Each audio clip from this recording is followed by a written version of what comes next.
dito, action to be taken, locate and arrest with a view to extradition. Assurances are given that extradition will be sought upon arrest of the person in conformity with national laws and or applicable bilateral and multilateral treaties. Kaya tanongin ko sana si SOJ or yung PNP, bakit sabi ni SOJ kanina na extradition daw cannot be initiated by us, it should be initiated by the requesting party, either ICC or Interpol. Am I correct, sir? Sila tama dapat. po. Dapat ho ICC. ICC po dapat. Okay. So bakit Yun po yung sa extradition. Pero Yeah. surrender po sa atin po yun. Kaya nga, bakit wala man sinabi dito surrender? Extradition lang. Kaya nga, bakit hindi natin hinintay? Yeah, with a view to extradition, bakit hindi natin hinintay yung ICC na mag-initiate ng extradition laban kay Pangulong Duterte? Bakit binyahin na kagad natin doon sa Interpol? Wala man sinabi dito na kailangan natin i-surrender. Ang extradition po na nasasabi po sa Section 17 ay meron pong treaty sa extradition, sa extraditing state. Kung ano ho, halimbawa, ang ICC tsaka ang Pilipinas, kung tayo po member ng ICC, kailangan po ng judicial proceedings. Hindi na po tayo member ng ICC eh. Kasi kung member po tayo ng ICC, nakakatulong sana kay President Duterte na hindi po siya ililipad. Siya po yung mismo nag-atras ng ating membership eh. Kaya nga Kasi yung po yung malinaw po na may treaty po na kinakailangan para ho magkaroon ng extradition. Wala pong treaty eh. Kasi nga nag-withdraw na tayo sa ICC. Kasi di ba ho treaty yung dati? Sapagkat ang Senado po nag-concur. Nag-concur po sila sa treaty. But unilaterally it was withdrawn by the President. Kaya po pero sir, dyan, pero sir, ito, very clear mo ito, sir. Ako hindi ako abogado, ikaw abogado ka ha. Pero ako, I just don't want to be emotional about everything. Gusto ko lang talagang para malaman natin itong totoo dito. Ito, very clear na hindi naman na hinihingi ang surrender. Ang hinihingi lang nila is extradition with a view to extradition. Yung nga ho, so sana extradition will fail, sir. Extradition will fail because wala ho kung ako tatanungin nyo ngayon, kasi nga wala nga tayong treaty. So kung will fail, bakit pa natin sinurinder si Pangulong Duterte? Yung extradition po nakalagay sa batas, state party po ang isa pong tinitingnan natin. Bansa po ang sinasabi sa Section 17.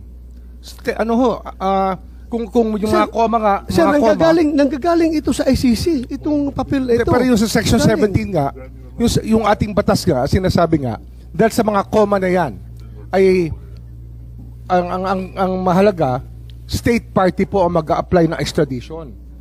Wala ho tayong treaty sa state party o sa ICC kasi nga, inatras po ng President Duterte. Bakit pa natin sinurinder?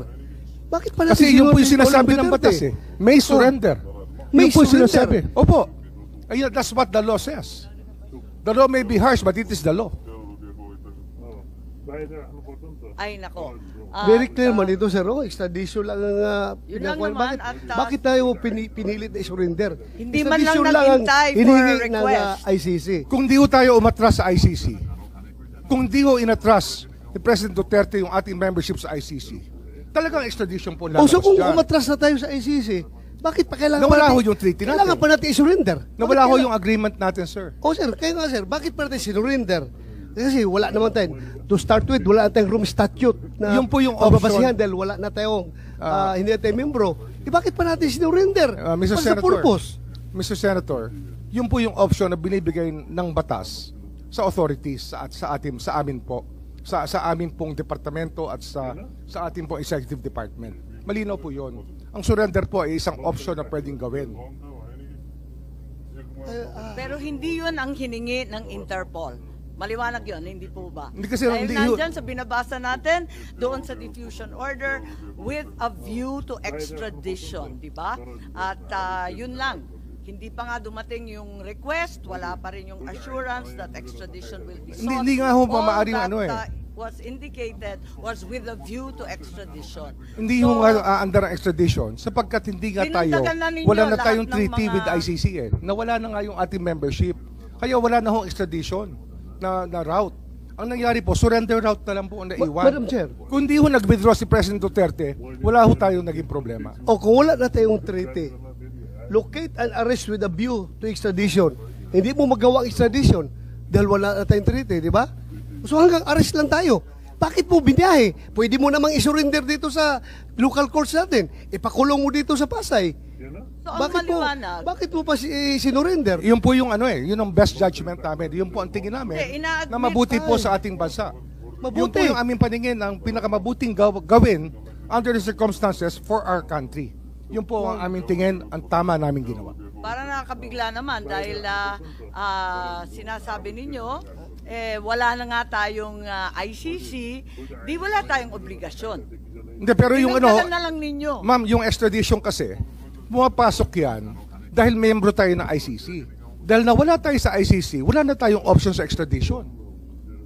Kasi tayo mismo nag-withdraw nawala tayong treaty natin. Kaya sumugal tayo sa surrender. Kaya yun talaga yun ang naging best judgment namin. ang sugal na yon, hindi nagsasaad na may obligasyon ng Pilipinas. Walang obligasyon talaga. Hindi, ano ho ito eh.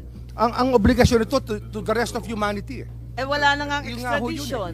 Kasi Di yung ano pa sinusunod po obligasyon? natin, yung ating international humanitarian law na 1951. That is contained in Republic Act 1951, Section 17 pa rin po. Babalik ho tayo rin muli. Okay, punta naman tayo ulit sa Madam Chair, PCTC kung papayag ang mga senador. Yeah, Senator, just on that point. Cayetano. Yeah, let me start by agreeing with the Secretary of Justice na magdamag tayo dito, Oo naman. hindi mag-agree. But I want to make one point lang on that, and if we can agree on something. Wala po tayong duda that human rights are essential. Whether you think of from a spiritual point of view, we were made in God's image, DNA ng Panginoon, or whether you look at it from a humanistic point of view, na human rights is essential. Okay? Klaro yon. Having said that, klaro din na napopolitika at nawe-weaponize ang human rights. So when I was DFA Secretary, kaharap ko po mga ibang European Parliament, maganda usapan namin, pero pinipilit sa atin na abortion is a human right.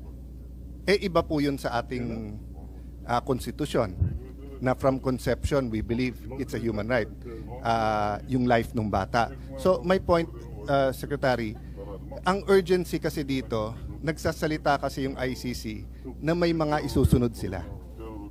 So what's important for me is if they issue a warrant, we guarantee, I'm not sure if we'll agree here, but we guarantee the Filipinos that warrants will be issued against them, that they can go to court.